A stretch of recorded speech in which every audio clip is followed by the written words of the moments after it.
منیب but, جسے آپ سبھی لوگ جانتی ہی ہوں گے، ایمن خان کے شوہر، جن کی پرسنالٹی ایک ڈیسنٹ پرسنالٹی لگتی ہے اور وہ بالکل بھی اس طرح کے انسان نہیں لگتے جیسے کہ انمول پنکی نے بتایا ہے۔ انمول پنکی کا کہنا ہے کہ منیب بٹ مجھ سے کوکین لیتے رہتے تھے اور میرے مستقل مزاج مین کے میرے ریگولر کسٹمر تھے، لیکن ابھی منیب بٹ اس کیس سے فارغ ہی نہیں ہوئے تھے، نہ ہی یہ کیس ابھی اتنا زیادہ اوپن ہوا تھا کہ منیب بٹ ایک اور کیس کے اندر پائے گئے ہیں جس میں وہ 2 بندوں کے اشتہاری ہیں، مینس کہ وہ 2 بندوں کو کسی معاملے میں غلط معاملے میں سپورٹ کرتے رہے ہیں، اور اس کے علاوہ ان کی کچھ پیمنٹس ہیں جو ان کے اکاؤنٹ سے ٹرانزیکشنز ہوئی ہیں وہ بھی مشکوک ہیں، جس کی وجہ سے ان پر کیس چل رہا ہے، اور اسی کیس کی وجہ سے ان کو پتہ تھا منیب بٹ کو کہ اس کے لیے گرفتاری لازمی ہے میری، کیونکہ ان کیسز میں گرفتاری لازمی ہوتی ہے جس قسم کے کیس میں وہ پھنسے ہوئے ہیں۔ اسی لیے منیب بٹ نے خود کو سرنڈر کر دیا اور اپنی عبوری ضمانت کروا لی ہے،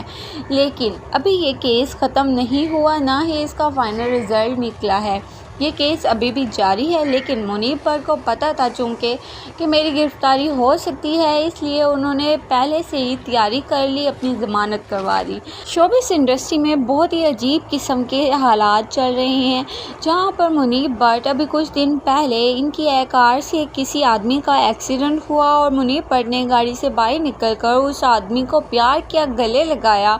اور اس کو ہاسپٹل تک پہنچایا۔ مین کی اس بات پر عوام ان کا اتنا زیادہ وہ کر رہی تھی، تعریف کر رہی تھی کہ منیب بٹ کتنے اچھے انسان ہیں، انہوں نے ایک انسان کو گلے لگایا اور اس کو ہاسپٹل تک چھوڑ کے آئے۔ اس کے بعد انمول پنکی والا واقعہ کہ یہ میرے ریگولر کسٹمر ہیں، مجھ سے کوکین لیتے رہتے ہیں۔ اس کے علاوہ اس کے بعد اب جو 2 بندوں کے اشتہاری ہیں اور ان کی اکاؤنٹ سے جو ٹرانزیکشنز ہوئی ہیں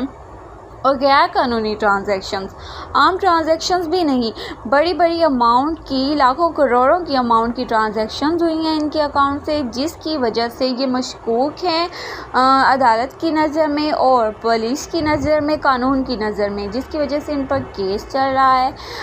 دیکھنے میں منیب بٹ ایک سادے عام انسان نظر آتے ہیں، ان کو دیکھ کر لگتا نہیں کہ یہ اس طرح کے معاملات میں ملوث ہوں گے یا اس طرح کے کیس ان کو چھو کر بھی گزرے ہوں گے معاملات، لیکن اب جب حقیقت سامنے آ رہی ہے تو پتہ لگ رہا ہے کہ انسان کے کئی چہرے ہوتے ہیں۔ اب پتہ لگ رہا ہے کہ انسان اندر سے کچھ اور باہر سے کچھ اور ہوتا ہے۔ انسان کو پہچاننا بہت ہی مشکل کام ہے۔